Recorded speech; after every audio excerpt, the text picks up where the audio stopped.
Hello. So it's not morning, it's not Monday, but I was really busy this morning and I completely forgot yesterday morning because I was also busy, and when I got home I forgot. So we're doing it today. Partly because I remember the topic I wanted to talk about yesterday and it was really important, and especially after some of the conversations I had, I felt it was even more important to talk about. So we're here and we're talking about mental health. The reason I want to talk about this is because it's been something that's been around for a really long time. And it's something that more recently we've begun talking about more, and we've begun treating it like a serious thing, which is, to me, it seems really ridiculous that we ever treated it as anything other than something that was important. If you break your leg, everyone rushes and fixes it. And if your mind is hurting or broken in some way, we aren't. Anyway, so jumping into it. Many people know somebody, or maybe even yourselves, that have some sort of mental health issue. Now, it might just be something really slim, like something really small on that side of the spectrum that doesn't really affect your day-to-day. You don't feel the need to go to therapy. You don't feel the need to do anything about it because you've got a handle on it. And then there's the other extreme of people who can't function properly because of the way that their brain is wired. We have come so far with this in that we've really started to take people seriously. We've tried to figure out what's going on. We're trying to figure out what helps, how we can cope with these sorts of things. But we still have a ways to go. And the reason is because we still don't always know what we're doing. Now, when I was younger, I never really thought about mental health. It wasn't something that was taught to me in a health class. It wasn't something that was really explained much to me. And looking back, I guess I had a lot of symptoms and signs of things like depression and anxiety that I realized that I had, and I have now. Now, I don't really think it's that bad because I haven't needed to go to therapy. I've thought about it, and maybe I should try it, but I'm pretty okay most days. But when I was a teenager, I remember that part of it was because I was really heavily bullied, and then I just didn't have any friends. So I felt really alone, and then I felt really unheard, and I just fell into a little dark hole. And at the time, the word depression did come into mind, but it wasn't something that was widely known. Like, for kids, and parents weren't necessarily talking about it, and it wasn't something that I'd ever really considered that I might have. And so, kind of more research into it, like right around puberty is when these things kind of tend to hit you harder. And that's kind of when it started to hit me. And I struggled with it for a really long time until I finally figured out how to get a handle on it. I read more things on it, and I've slowly started to kind of figure myself out and how to take care of myself better. But that's just me. I've figured it out, and part of what I studied in college was communications and different kinds of people and the way that people think. So it kind of opened the door for me to be looking into that a little bit. And I've walked the rest of the way through and tried to figure out as much as I could. I keep things like a 5-step grounding method to help with anxiety. So when you're starting to have an anxiety attack or you're starting to panic, there's a 5-step with your senses. And it's usually something like 5 things you can see, 4 things you can touch, I think it is, 3 things you can hear, and it kind of rolls along like that. I don't remember them exactly, which is why I saved them on my phone. And then I started to kind of figure out other ways to be more positive. And so fairly recently I bought a book that was, can't read it, The Book That Takes Its Time. There we go. And it's just a lot of little activities that you can do to kind of make you more mindful, make you more aware, because I remember reading a lot of stuff that said, it's really easy for us to dwell on the bad things that have happened in our lives. And so that kind of came up today when I was talking to my supervisor. I was working today. It kind of came up in that he was kind of asking me how the car thing was going. And so I was telling him about the car thing. I said, it's been a really interesting year. Like, between losing my job, like, there was this weird security guard at the wedding. There was, like, all of the stuff with the car that's been happening, all the problems it's been having, the mailboxes that got taken out the other day, the branches that were thrown in the backyard. That, like, it felt like a lot that was piling on. And then I stopped and I kind of said, but, you know, it's just been an interesting year. And so I started talking about some of the happier things that had happened. I, celebrated... I had just celebrated last December being with my husband for a year, like dating him for a year. And that was really amazing. And then I got married this year. We went on a honeymoon this year. We were officially like getting all of our stuff together. I changed my last name. I started doing this vlog. I got this amazing job that I love, and the opportunities that are there are incredible. We're talking about when we want to start our family. We got, we celebrated, I think, a year with her, and then a year with Marble just this month. And all of these amazing things that have happened this year. But somehow I could only focus on the negative. And so that book, a book that takes its time, had a lot of little activities that helped me slow down and start to focus more on the positive. Because if I'm being more positive, if I'm being happier, and I'm enjoying moments more, my depression doesn't have as much of a hold on me. I don't feel as down about things. I don't focus. It doesn't come up as frequently. So like when I'm having a really good day, it's usually I've forgotten all the bad things. I've cooked, I've cleaned, I got a lot done. I feel really positive and productive because all of these good things just happened. But when the bad starts creeping up on those days, it kind of sinks in a little bit, and then I can dismiss it because I'm like, no, I've had a great day. We've done amazing.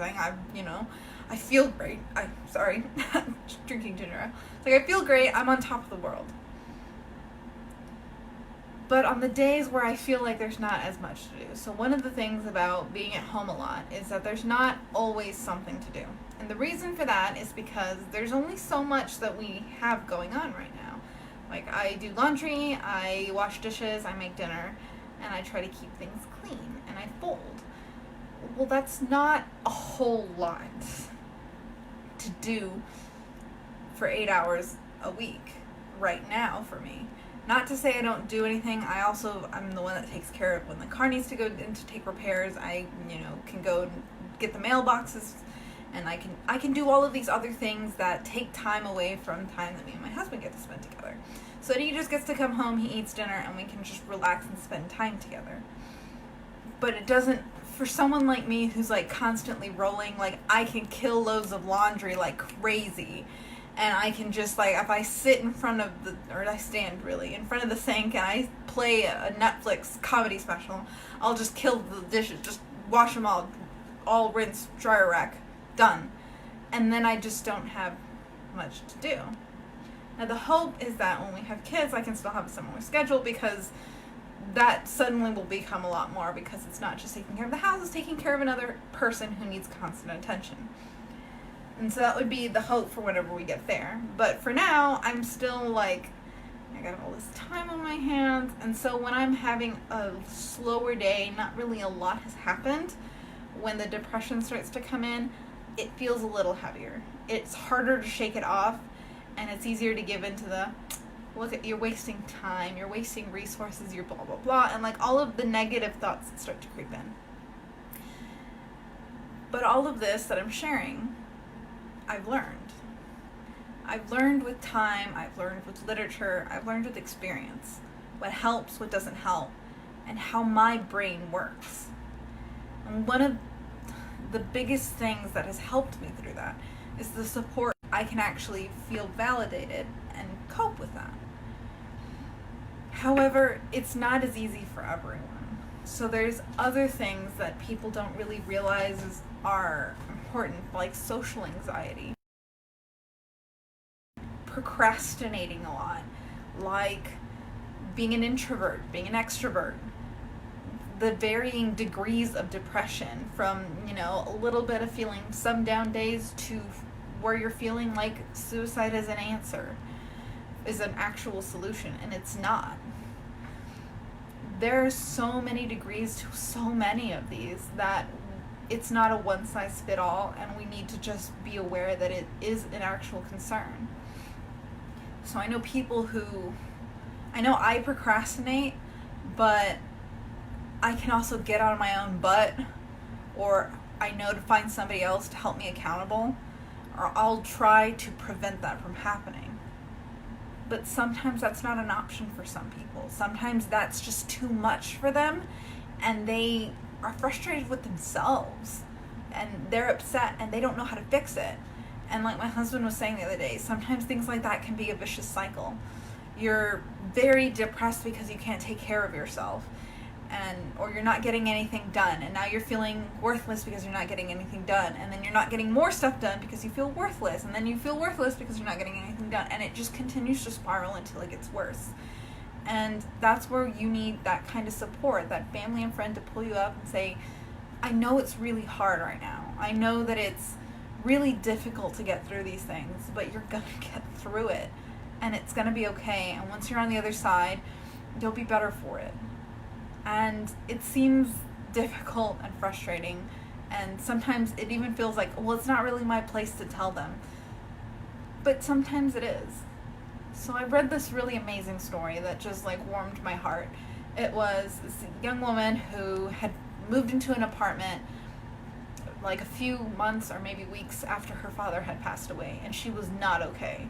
She was very depressed. She couldn't find the motivation or the will to unpack something that sounds super simple to the rest of us, or even exciting to some of us. She couldn't unpack. She had boxes and boxes of her stuff just laying around, and she was getting nowhere. She seemed fine. She was good doing her job, and she was living in her apartment, and she, fed herself, but she couldn't unpack these boxes, and it just weighed on her because she felt like she couldn't do it, and she felt worthless because how bad do you have to be that you can't unpack a box? And one of her really close friends took a leap and realized that she needed help. And so he got a hold of some of their good friends, got them all together, told them all, everybody bring something to eat, we're going to go over to her apartment and we're going to unpack and make her apartment a home. And so they did, and she protested, obviously. She was like, no, you can't be unpacking, you can't come in, I don't have, my apartment's not put together, it's in a mess, and she's just really frustrated and conflicted on what to do now. They all just said, just sit back and tell us where you want things if you want, just let us do our thing. And she's writing the story and says, it could have backfired, but it didn't, and it was what I needed. She was going around, she tried to help somebody put up picture frames, and they shoot her off, and she was it was the best decision because she did a better job than I ever would have. And her other friends were just telling her to hang out and chill, and she just got her apartment together. Everything was unpacked and put together, and all of the food was delicious that they'd enjoyed and hung out together. And at the end of it, she said that's what she needed. She needed her friends to come over and help, because sometimes asking for help is just way too hard, and it feels like admitting failure. And it struck me because I've been there before, where I feel like I shouldn't ask for help. I shouldn't have felt like I needed a day off or needed to take care of myself. It feels like failure sometimes to ask for help, whether or not it is, and it's not. And sometimes it's just too hard, because how do you explain to someone that you can't unpack a box? How do you explain to someone that you need help because you're just not okay and you can't explain it and there's no logical reason, you need help? And so her friends did what they could to help her. They unpacked all of her boxes, and suddenly this apartment was filled with all of these memories of her amazing friends who went and helped her and put this together for her. And it made it easier to live there. And suddenly she was feeling better because there weren't all of these boxes looming around, reminding her that she had trouble with this thing. Suddenly it was, those picture frames were put up by a good friend and she did a great job. Or all these things got put away by these friends and they were amazing. And we all laughed here and we got along and we did this and we made memories. And I think that it's easy to forget that sometimes we just need help with the simple things. And we're becoming more aware of it. As time goes on, as more research is done, as people are coming forward and just saying, I'm not okay today, and getting more comfortable taking mental health days, we're getting better. But we still need to put more effort into making sure that we're aware of not just ourselves and taking care of ourselves, but taking care of our friends. Sometimes just, giving that friend that you haven't talked to in a while a call and just saying, hey, how are you doing? What's going on in your life? Last time I talked to you, this was happening. And I know it can be hard because sometimes you're asking and they don't want to talk, or they don't want to give you answers, or they don't want to share that part of their life. And I know it's hard for me to admit, when life has gotten me down, because, again, it feels like failing when it shouldn't.